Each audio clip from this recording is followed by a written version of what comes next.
And speaking of problems in the Western economies, I just have to ask you this question about the incident that took place in your home country. Birmingham, Britain's second largest city, has declared itself bankrupt, basically, and it has stopped all non-essential spending. So what happened? I mean, Britain is the world's sixth largest economy. And what went wrong here? Well, because this is quite a long story.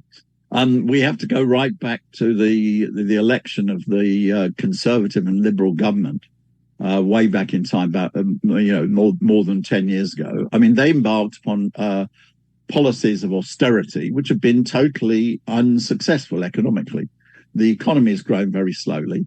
Then you had the very, very big setback of Brexit, which was completely irrational from the point of view of the economy. Leaving the European Union, Britain's largest market, did damage to the economy.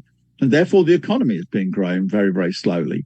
And therefore, you've got a situation which is a great deal of strain on all the finances of major cities in Britain, and Birmingham happens to be the one which is worst of all, and therefore it's gone bankrupt.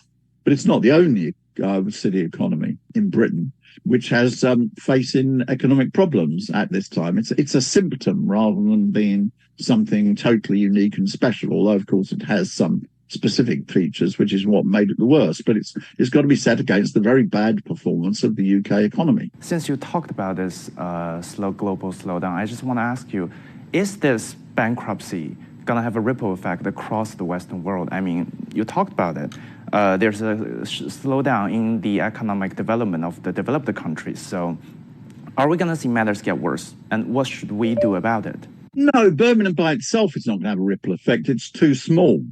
Birmingham is a symptom rather than the cause of this problem. Much more serious, for example, was in the United States this year. We've had 2 out of the 3 biggest bank collapses in US economic history, and that's got a much bigger effect than Birmingham.